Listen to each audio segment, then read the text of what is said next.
ಬಂದಿದ್ದಾರೆ ವಿಪ್ರೋತ್ತಮರು ಅಂತ. ಅವರ ಬಾಯಿಂದಲೇ ಕೇಳೋಣ ಅಂತ ಕೇಳ್ತಾ ಇದ್ದಾರೆ. ವಿಪ್ರೋತ್ತಮರ ಎತ್ತ ಕಡೆಯಿಂದ ಭ್ರಮಣವಾಯಿತು ಸ್ವಾಮಿ, ಎಲ್ಲೆಲ್ಲಿಯೇ ವಿಶೇಷ, ನನ್ನಿಂದೇನಾಗಬೇಕು ಅಂತ ಕೇಳ್ತಾ ಇದ್ದಾರೆ. ಆಗ ನೆನಪಾಯ್ತು, ನೀನು ಕಪಟ ನಾಟಕ ಸೂತ್ರಧಾನಿಪ್ಪ, ನೋಡು ನೀನೇ ಬೇಕೆಂಬುದಾಗಿ ಬೀಸಿರುವಂತಹ ಆ ರುಕ್ಮಿಣಿ ನಿನಗೊಂದು ಪತ್ರವನ್ನು ಕಳಿಸಿದ್ದಾಳೆ ಅಂತ ಹೇಳಿಬಿಟ್ಟು ಪತ್ರವನ್ನು ಕೊಟ್ಟಿದ್ದಾರೆ.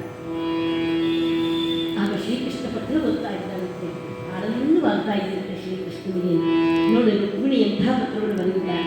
ಸುತ್ವಾಗುಣಾನ್ ಭುವನ ಸುಂದರ ಶೃಣ್ವತಾಂತೆ ನಿರ್ವಿಶ್ಯ ಕರತೋಗತಾಂ ರೂಪಂ ದೃಶಾಂ ಋಷಿಮತಾಂ ಅಖಿಲಾರ್ಥರಾಗಂ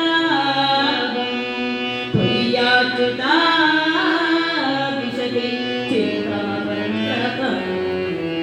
ಮರಿತಾ ಇದ್ದ ಸುತ್ವಾಗುಣಾನ್ ಭುವನ ಸುಂದರ ಶೃಣ್ವತಾಂತೆ, ಹೇ ಭುವನ ಸುಂದರ ರೂಪ, ನಿನ್ನ ಆನಂದವಾಗಿ ಬಂದ ಕಲ್ಯಾಣ ಗುಣ ಕಥನವನ್ನ ಯಾವ ಕಿವಿಗಳು ಕೇಳ್ತದೆಯೋ ಅಂಥವರ ಅಂಗದಾಪರೆಲ್ಲವೂ ಕೂಡ ದೂರವಾಗುತ್ತೆ ಕೃಷ್ಣ ಅಂತ ಬರಿತಾ ಇದ್ದ.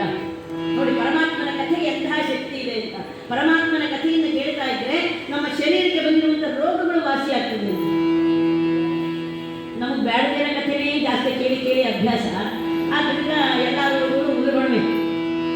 ಅದಕ್ಕೆ ಭಗವಂತನ ಕಥೆ ಕೇಳಬೇಕು ಅಂತ. ಯಾಕೆಂದ್ರೆ ಜನಮೇಜನಿಗೆ ಸರ್ಪಯಾಗದಿಂದ ಬಿಳಿ ಕೊಲ್ಲು ಎನ್ನುವಂಥ ಕಾಯಿಲೆ ಬಂದಿತ್ತು. ಈ ಕಾಯಿಲೆಯನ್ನು ವಾಸಿ ಮಾಡಿಕೊಳ್ಳೋದು ಹೇಗೆ ಅಂತ ವಿಚಾರ ಮಾಡಿದಾಗ ಮಹಾಭಾರತ ಕಥೆಯನ್ನು ಕೇಳಿದ್ರು ವಾಸಿ ಆಗ್ತದೆ ಅಂತ. ಒಂದು ಜನಮೇಜನಿಗೆ ಸಂಪೂರ್ಣವಾಗಿ ಮಹಾಭಾರತ ಕಥೆಯನ್ನು ಕೇಳಿದ ಅವನಿಗೆ ಆ ಕಾಯಿಲೆ ವಾಸಿ ಆಯಿತು. ಹಾಗಾದ್ರೆ ಆ ಪರಮಾತ್ಮನ ಕಥೆಗೆ ಎಂಥ ಶಕ್ತಿ ಇದೆ ಅಂತ ನಾವು ಅರ್ಥ ಮಾಡ್ಕೊಳ್ಳೋದು. ನಮ್ಗೆ ಏನಿದ್ರು ಕಾಯಿಲೆ MBBS ಇನ್ನೇನೇನೋ ಓದಿದ್ರು ಡಾಕ್ಟರ್ ಎಲ್ಲ ನಮ್ಗೆ ಏನಿದ್ರು 500 ಎಲ್ಲಿದೆ ಮಾತ್ರೆ ಕೊಡ್ಬೇಕು ನೋಡಿ. ಆದ್ರೆ ಇದು 1000 MG ಅಂತ ನಮ್ಗಿನ್ನು ಗೊತ್ತಿಲ್ಲ.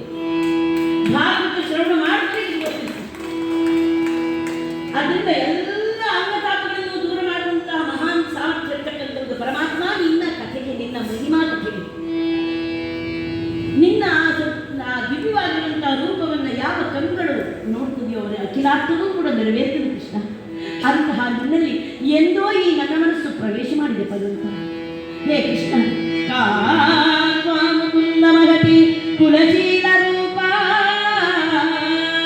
ವಿದ್ಯಾವಯೋಧ ವಿನದಮ್ಮ ಧೀರಾವತಿ ಕುಲವತಿ ನವನೀತ ಕನ್ಯಾ ಕಾಲೇ ಸಿಂಹನರಲೋಕ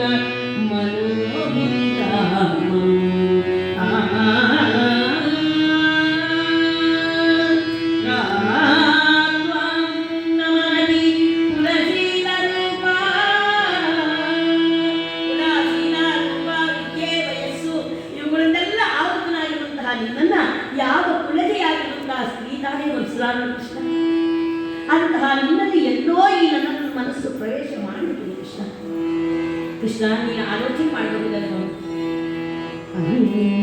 ಪುರಾಂತರ ಚರಿ ಅನಿಗತ್ಯ ನಿಮ್ಮ ಅಂತಃಪುರದಲ್ಲಿರುವಂತಹ ನಿನ್ನ ಬಂಧುಗಳನ್ನೆಲ್ಲ ಅನಿಹತ್ಯ ಅಂದ್ರೆ ಕೊಲ್ಲದೆ ನಾನು ಹೇಗೆ ನಿನ್ನನ್ನು ಕರೆದೊಯ್ಯಿ ಅಂತ ನೀನು ಆಲೋಚನೆ ಮಾಡಬಹುದಿಲ್ಲ ಭಗವಂತ. ಕೃಷ್ಣ ನೀನೇನು ಅದಕ್ಕಾಗಿ ಆಲೋಚನೆ ಮಾಡುವುದು ಬೇಡ.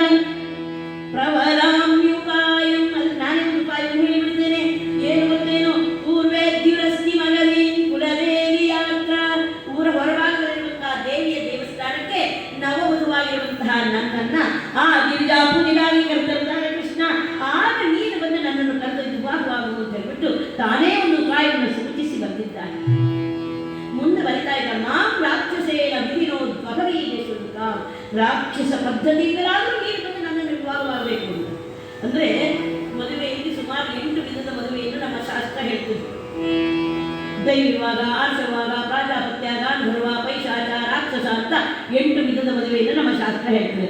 ರಾಕ್ಷಸ ಪದ್ಧತಿ ಅಂತ ಹೇಳಿದ್ರೆ ಇದು ಕ್ಷತ್ರಿಯರಿಗೆ ಮಾತ್ರ ಮೀಸಲಾಗಿರುವಂತಹ ಪದ್ಧತಿ. ಬಂಧುಗಳನ್ನ ವಿರೋಧಿಸಿ ಆ ಕನ್ಯೆಯನ್ನು ಕರೆತಂದು ವಿಧಿಪೂರ್ವಕವಾಗಿ ಮದುವೆ ಮಾಡಿಕೊಳ್ತಕ್ಕಂಥದ್ದು ಇದು ಕ್ಷತ್ರಿಯರಿಗೆ ಮಾತ್ರ ಮೀಸಲಾಗಿರುವಂತಹ ಪದ್ಧತಿ. ಈ ಪದ್ಧತಿಗಳಾದರೂ ನೀನು ಬಂದು ನನ್ನನ್ನು ಕರೆದೊಯ್ದು ವಿವಾಹವಾಗುವುದು ಅಂತ ಹೇಳ್ಬಿಟ್ಟು ಆಕೆ ಪತ್ರವನ್ನು ಬರೀತಾ ಇದ್ದ. ಮುಂದೆ ಬರೀತಾಳೆ, ನೀನೇನಾದರೂ ಬಾರದೆ ಜಗ್ಯಾಮಸೂನ